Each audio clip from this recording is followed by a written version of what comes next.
आज की इस वीडियो को हम शुरू करते हैं। आज की इस वीडियो में हम फंक्शंस को डिस्कस करेंगे। यानी C++ लैंग्वेज के अंदर हम मुख्तलिफ़ किस्म के फंक्शंस को यूज़ कर रहे होते हैं। तो जो फंक्शंस होते हैं ये एक इम्पोर्टेंट रोल प्ले कर रहे होते हैं। यानी अगर हम फंक्शंस के एडवांटेज को देखते हैं तो फंक्शंस की मदद से हम जो कोड लिखते हैं उसको ईज़िली अंडरस्टैंड कर सकते हैं।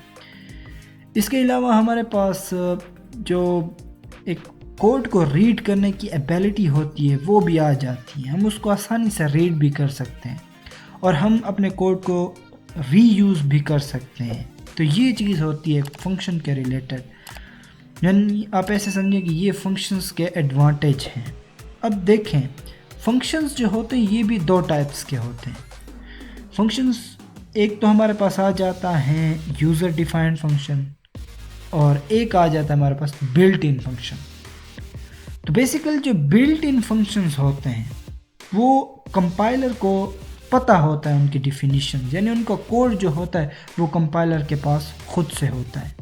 यानी जिस तरह के आप देख सकते हैं ये इंट मेन फंक्शन, ये भी एक फंक्शन है, ये भी एक फंक्शन में आ जाता है। लेकिन ये कौन सा फंक्शन है? ये एक बिल्ट इन फंक्शन है। यानी इसका कोड हमने नहीं लिखा बल्कि कंपाइलर के पास पहले से ही लिखा हुआ मौजूद है। तो ये होता है बिल्ट इन फंक्शन। उसके बाद आता है user defined function. User defined function जो होता है वो यूज़र खुद उसको डिफ़ाइन करता है। यूज़र उसको डिफ़ाइन करता है, उसके लिए कोड लिखता है, उसके लिए एक ख़ास प्रोसीजर होता है और फिर जाकर वो एक यूज़र डिफाइंड फंक्शन बनता है और फिर यूज़र उसको यूज़ कर सकता है अपनी आसानी के लिए। और इसी की मदद से फिर यूज़र को कोड लिखने में बहुत ज़्यादा आसानी होती है। तो ये होता है एक यूज़र डिफाइंड फंक्शन। तो इसके बाद अगर हम यूज़र डिफाइंड फंक्शन को मज़ीद समझने की कोशिश करें तो हम इसके स्ट्रक्चर को समझने की कोशिश करते हैं। तो सबसे पहले हमने टाइप डिसाइड करनी होती है, यानी हमारा जो फंक्शन होगा वो किस टाइप का होगा। मान लो मेरा जो फंक्शन है वो इंटीजर टाइप का है, मैं एडिशन करना चाहता हूँ तो मैं इसके लिए अपना फंक्शन बनाता हूँ। सबसे पहले आपने सिंपली इंट लिखना है, इंटीजर डेटा टाइप। और हमेशा जो फंक्शन होता है हमने उसको यहाँ पर जो हमारी इंट मेन है इसकी जो बॉडी है उसके बाहर लिखना होता है, यानी यहाँ पर। तो यहाँ पर आपने इसको लिख दिया। उसके बाद आपने क्या करना होता है, नेम डिसाइड करना होता है। मान लो मैं एडिशन कराना चाहता हूँ तो मैंने एडिशन लिख दी, उसका नाम लिख दिया। उसके बाद आपने पैरामीटर्स डिसाइड करने होते हैं। अब पैरामीटर्स क्या होते हैं? बेसिकली पैरामीटर्स ऐसे समझिए कि जो हमारी वैल्यू होगी, यानी जो फंक्शन काम परफॉर्म कर रहा है ये उसको भी डिफ़ाइन कर रहे होते हैं। जिस तरह हम एडिशन कराना चाहते हैं दो नंबर्स की, तो हम यहाँ पर क्या करेंगे, उसके पैरामीटर्स सेट कर देंगे, यानी उसको वैल्यू भी हम इन्हीं पैरामीटर्स की मदद से देंगे।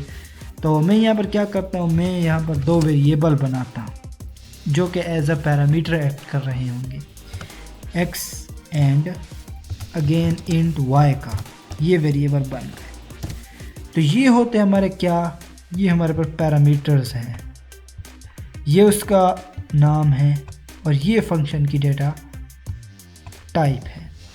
उसके बाद हमारे पास आ जाती है फंक्शन की क्या, बॉडी आ जाती है। ये हमारे पास फंक्शन की बॉडी, यानी इसी के अंदर हमने अपना कोड लिखना है। अब चूँकि मैं क्या करना चाहता हूँ, मैं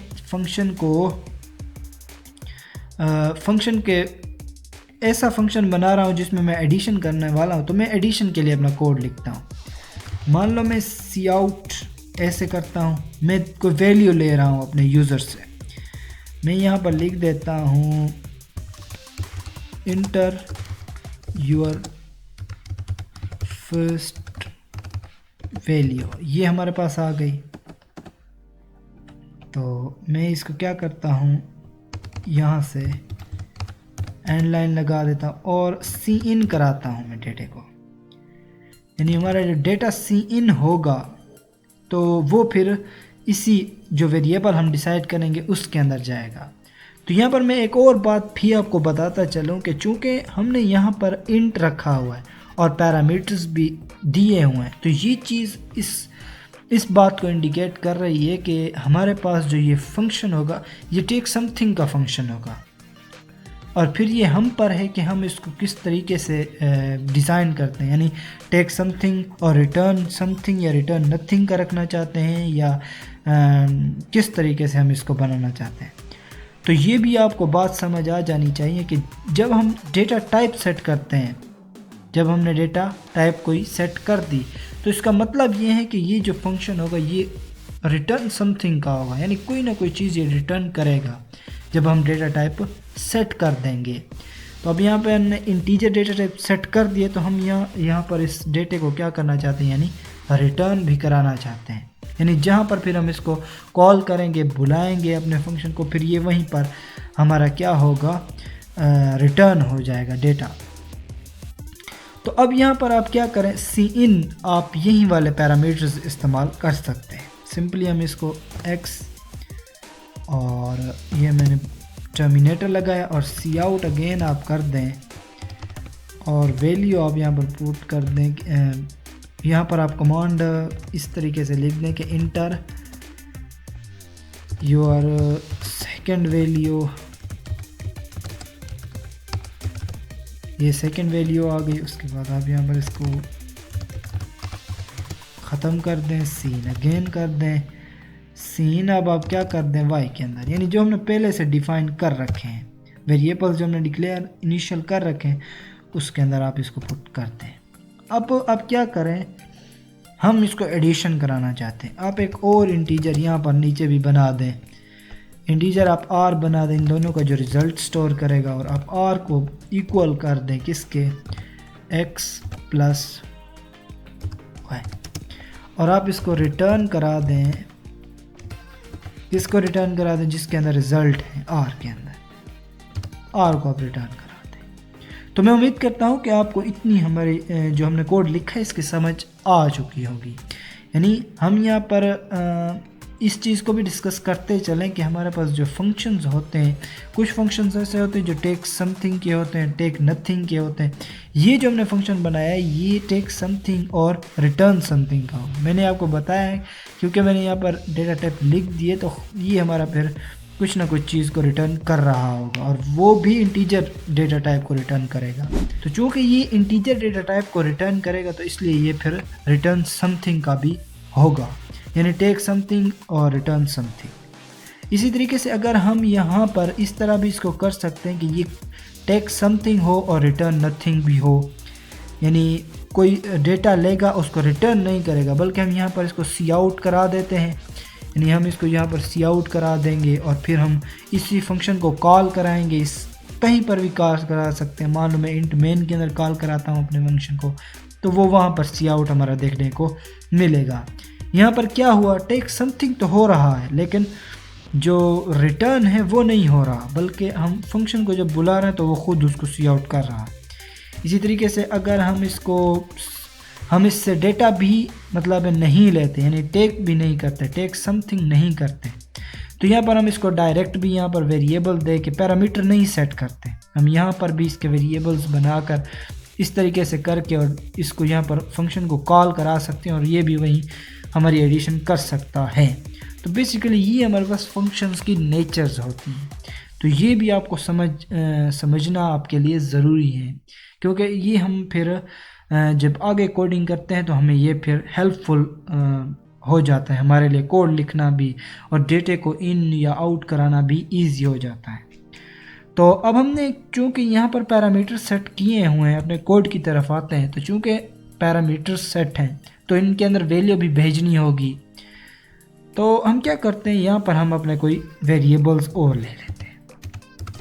अब ये वाले हम वेरिएबल्स क्यों नहीं ले रहे, फिर ये हमारे पास एक अलग टॉपिक है, उसको फिर हम किसी अगली वीडियो के अंदर ज़रूर डिस्कस करेंगे। लेकिन आपको यहाँ तक पता होना चाहिए कि वो वाले वेरिएबल यहाँ पर हम इस्तेमाल नहीं कर सकेंगे। तो ये हमने इंट लिखा, हम कोई और वेरिएबल ले लेते हैं, हमने a एंड b और इंटीजर डेटा टाइप के वेरिएबल्स ले लिए। अब हम क्या करते हैं, हम सिंपली इनको क्या करते हैं, बल्कि हमने यहाँ पर चूँकि सीन अंदर चला रखा है तो ये हमें नहीं करना चाहिए था, क्यों? क्योंकि यहाँ पर हमने जो फंक्शन बनाया हुआ है वो है टेक समथिंग और रिटर्न समथिंग। तो वैल्यू हमने नहीं यहाँ पर नहीं देनी, यहाँ से वैल्यू जाएगी इस फंक्शन की तरफ। तो हम इसको सिंपली यहाँ से हटा देते हैं, यानी यहाँ पर हमारा जो सीन होगा वो नहीं होगा, बल्कि क्या होगा, यहाँ पर हमने ये सारा प्रोसेस करना होगा। तो हम इसको सिंपली यहाँ से कॉपी करते हैं और यहाँ पर हम इसको पेस्ट कर देते हैं, यानी यहाँ पर हम इसको क्या कर देते हैं, यहाँ पर हम इनके चेंज कर देते हैं वेरिएबल्स ए और वेरिएबल बी, ये चीज़ होती है। बाकी वही चीज़ होगी, यानी इसके अंदर हमें कोई चीज़ भी गलती नहीं है, बाकी ये सारी चीज़ें ठीक हैं। तो इस तरीके से हमें ये कुछ देखने को मिलेगा। सीन हमने ले लिया, अब सिंपली हमने यहाँ पर करना क्या होगा, अपने फंक्शन को कॉल कराना होगा। यानी हम यहाँ पर अपने फंक्शन को कॉल करा लेते हैं एडिशन वाले को। सिंपली आप एडिशन लिखिए और फंक्शन, और यहाँ पर आप आर्ग्यूमेंट में ये वाले जो हमारे पास वेरिएबल्स हैं इनको पुट करें, क्योंकि इनके अंदर वो वैल्यू स्टोर हुई होगी। तो ये हमने उन वेरिएबल्स को लिखा। अब आप इसके कंट्रोल को देखें, वैल्यू यहाँ पर आएगी, ये उनको भेज देगा यहाँ पर। यहाँ पर जब भेजेगा तो फिर क्या होगा, ये वाला डेटा आएगा, यहाँ पर सब कुछ होगा और रिटर्न करा देगा यहाँ पर। अब जब रिटर्न हो जाएगा, अब हमने इसको शो भी तो कराना है, यानी हमें इसको शो कराना होगा। तो हम इसको क्या कर सकते हैं, आप इसको ऐसा करें कि यहाँ पर एक और वेरिएबल बना दें इंट के नाम का, और के आप इसको इसके वो कर दें, इक्वल कर दें, यानी आप ऐसा करें इक्वल, और यहाँ पर आप के लिख दें और यहाँ पर आप सी आउट करा दें किस चीज़ को, के को। सिंपली यहाँ आप के को सी आउट करा दें, यानी वो वाला रिज़ल्ट इसके अंदर स्टोर हो जाएगा। तो हम इसको रन करते हैं और देखते हैं हमें क्या चीज़ देखने को मिलती है। तो मान लो मैं यहाँ पर लिखता हूँ 1 अगेन 1, और आप देख सकते हैं हमें 2 देखने को मिल रहा है। तो यानी हमारा जो प्रोग्राम है वो सही वर्क कर रहा है। इसी तरीके से अब अगर आप देखें इसको, हम दोबारा एक बार भी समझने की कोशिश कर लेते हैं। तो सबसे पहले क्या हुआ, सबसे पहले हमारी यहाँ से वैल्यू गई यहाँ पर, और यहाँ से फिर एडिशन हुई, और फिर इसने चूँकि रिटर्न हमने सेट कर रखा है तो उसने रिटर्न किया यहाँ पर।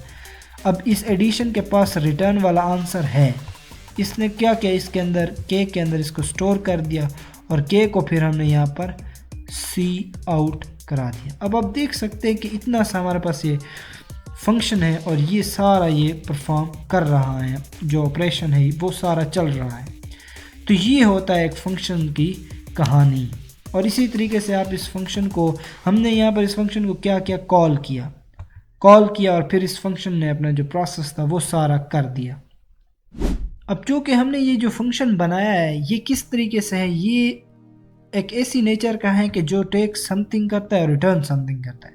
अब हम एक ऐसा फंक्शन, इसी फंक्शन को थोड़ा और मॉडिफाई करते हैं और इसको टेक नथिंग और रिटर्न समथिंग का फंक्शन बना देते हैं। यानी किस तरीके से आप देख सकते हैं अभी। अब आप इसको कर लें यहाँ से कॉपी, और हम इसको क्या करते हैं, यहाँ से कॉपी कर लेते हैं और यहाँ पर इसको सिंपली वहीं पेस्ट कर देते हैं। अब हम इसकी नेचर चेंज करने वाले हैं ना, तो इसके लिए फिर हम इन चीज़ों को थोड़ा सा मॉडिफाई करते हैं। ये हमने इसको मॉडिफाई किया, इसको भी आप ख़त्म कर दें। अब ये क्या करेगा, अब क्या करें, इनको ख़त्म कर दें, ये चीज़ हमें देखने को नहीं मिलेगी। और यहाँ पर आप एक्स वाई की बजाय ए प्लस बी कर दें, यानी ए प्लस बी, और यहाँ पर आप इन वेरिएबल्स को फिर क्या कर दें, डिक्लेयर कर दें, यानी इंट ए बी, और यहाँ से इनको ख़त्म कर दें।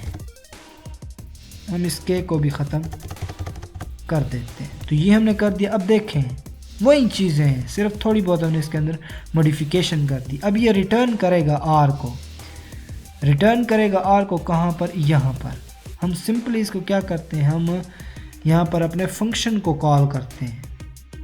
हम क्या कर रहे हैं, अपने फंक्शन को कॉल करेंगे और फंक्शन फिर रिटर्न करेगा r को। अब फंक्शन के अंदर जो वैल्यू है वो आ गई, लेकिन वो फिर भी उसको शो नहीं करेगा। मान लो मैं यहाँ पर करता हूँ, ये मैंने फंक्शन लिखा, अब मैं इसको कॉल तो मैंने कर लिया, मैं इसको रन करता हूँ और देखता हूँ मुझे क्या चीज़ देखने को मिलती है। ये मैंने वैल्यू पुट कर दी 1 और 2, तो हमें रिज़ल्ट देखने को नहीं मिला, 3 देखने को नहीं मिला। देखें इसके अंदर रिज़ल्ट मौजूद है, इस एडिशन वाला जो फंक्शन है इसके अंदर रिज़ल्ट इसने जो है कैलकुलेट कर लिया, लेकिन वो शो नहीं कर रहा। तो शो किस तरह करेगा उसको हम समझते हैं।